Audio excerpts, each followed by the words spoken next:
Most important question है, most important question, question number 3 है exercise 1.5 class 9 का। इसे बड़े प्यार से समझते हैं, बड़ा लॉजिकल है ये है। देखते हैं क्या कह रहा है ये। कह रहा है recall pi is defined as the ratio of the circumference of अब देखो पहले आपको सुनो, इन्होंने जो ये दिया ना पाई, इसको समझते हैं ये है क्या। एक्चुअली पाई सबसे पहले कहाँ से आया, पाई का कंसेप्ट क्या है। मैं इस पे खैर मैंने एक वीडियो बनाया भी था, पर रफली आपको समझा देते हैं क्या हुआ था पाई को लेके। ये पाई है क्या, जैसे हम लोग ABCD पढ़ते हैं, ABCD ये क्या इंग्लिश अल्फाबेट, छोटे या बड़े क्या हिंदी अल्फाबेट, ऐसे ग्रीक में होते हैं अल्फा बीटा गामा चीटा साई ओमेगा, ये सब होता है। तो उसी में जो पाई है ना, ये 16th नंबर पे आता है। किस पे आता है ये 16th नंबर पे आता है, ठीक है। उसमें 24 अल्फाबेट्स होते हैं ग्रीक में, ठीक है। तो पहले तो ये जानो पाई को रिप्रेजेंट क्यों करते हैं और पाई है क्या। चलिए अब पाई का कंसेप्ट सुन लो जरा। एक आप कोई सर्कल लो, सर्कल बना लिया। अब ये सेंटर है मान लो, तो ये सर्कल का डायमीटर हो गया। जो सेंटर से होता हुआ जाता है वो सर्कल का क्या होता है, डायमीटर। अब एक काम करो, ऐसे ही आप एक और सर्कल लो जरा, एक और सर्कल लो, बड़ा सा ले लो चाहे छोटा, और ये इसका हो गया डायमीटर। हाँ, एक स्ट्रिंग लेके आओ, धागा, ठीक है, और वो इस सर्कल के चारों ओर रैप कर दीजिए, लपेट दीजिए, लपेट देंगे। समझो, इस बात को फील करो क्या कहना चाह रहा हूं मैं, कि आप धागा लेके आए, मान लो आप अपनी मम्मी जी का बैंगल बॉक्स में से एक बैंगल निकालना और उसके चारों तरफ धागे को एक लपेट देना, ठीक है, और फिर उसको तोड़ देना और तोड़ के उसको जमीन पे इस तरीके से डाल देना। समझो बात को। मैंने क्या किया, यहां से धागा लपेटा लपेटा, जैसे एक चक्कर हुआ उसको तोड़ दिया और फिर उसको जमीन पे बिछा दिया, चमका।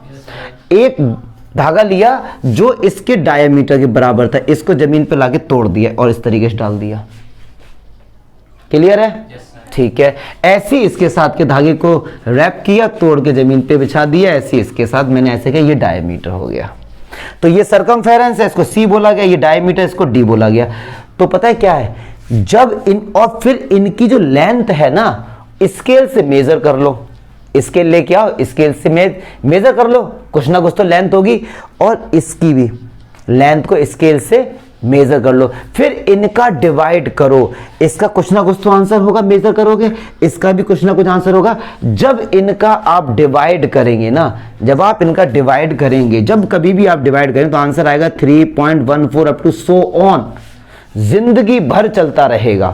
8 लाख से ज्यादा होते 2.14 ट्रिलियन वैल्यूज तक सुपर कंप्यूटर से भी इनकी वैल्यू निकाली गई है, लेकिन वो लाइफ टाइम तक चल रही है। आज तक कोई एग्जैक्ट वैल्यू नहीं बता पाया। सेम प्रोसेस के साथ किया इन्होंने, इसकी लेंथ को मेजर किया, इसके डायमीटर को इनका डिवाइड किया, तो C for circumference, D for diameter, और इनका डिवाइड किया ना तो 3.14 ये जाती रही जिंदगी भर। तभी तो पाई हमारा क्या है, इर्रेशनल नंबर है। और इनका जो रेशियो है C और D का, जो डिवाइड करके जो आंसर आया उसको पाई से इंडिकेट कर दिया। किससे इंडिकेट कर दिया, पाई एक कांस्टेंट है, इसको इंडिकेट कर दिया। समझो बात को ध्यान से, ठीक है। पहले पाई का कंसेप्ट मुझे समझा दो, पाई एक्चुअली में क्या है। बहुत से लोग ऐसा समझते हैं कि सर 22/7 ये पाई की वैल्यू, अरे भाई नहीं, ये अप्रोक्स वैल्यू है। क्या ये अप्रोक्स, आज तक पाई की कोई एग्जैक्ट वैल्यू बता ही नहीं पाया, तो इसीलिए उन्होंने कहा यार कहां बच्चों को इतना झमेले में रखेंगे, 22/7 अप्रोक्स में, या कहते हैं कि 3.14 अप्रोक्स में रख दो। ये सब अप्रोक्स वैल्यू, एग्जैक्ट वैल्यू है ही नहीं पाएगी। अब क्वेश्चन का मीनिंग समझाता हूं, क्वेश्चन एक्चुअली बोल क्या रहा है। हमने पढ़ा है कि कोई भी नंबर अगर P/Q की फॉर्म में रिप्रेजेंट कर दिए जाते हैं तो वो रैशनल नंबर होते हैं। तो पाई कैसे आया था, C और D का डिवाइड करके आया था, यस और नो।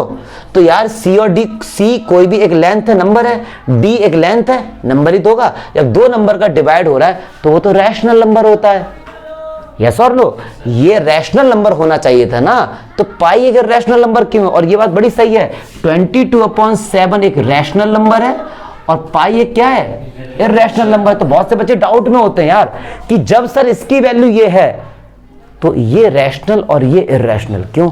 तो एक बात जान लो, ये इसकी एग्जैक्ट वैल्यू है ही नहीं, ये तो अप्रोक्स में है, ठीक है ना। ये वैल्यू क्या है इसकी, अप्रोक्स में, एग्जैक्ट वैल्यू है ही नहीं है इसकी।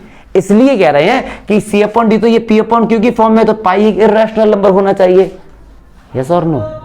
तो सिंपल सा इसका क्या आंसर हो जाएगा, वो कह रहे हैं ऐसा क्यों है। दो क्वेश्चन पढ़ो, इसमें कह रहे हैं कि दिस सीम्स टू कॉन्ट्राडिक्ट, मतलब उल्टा लग रहा है। The fact pi is irrational, how you resolve this contradiction.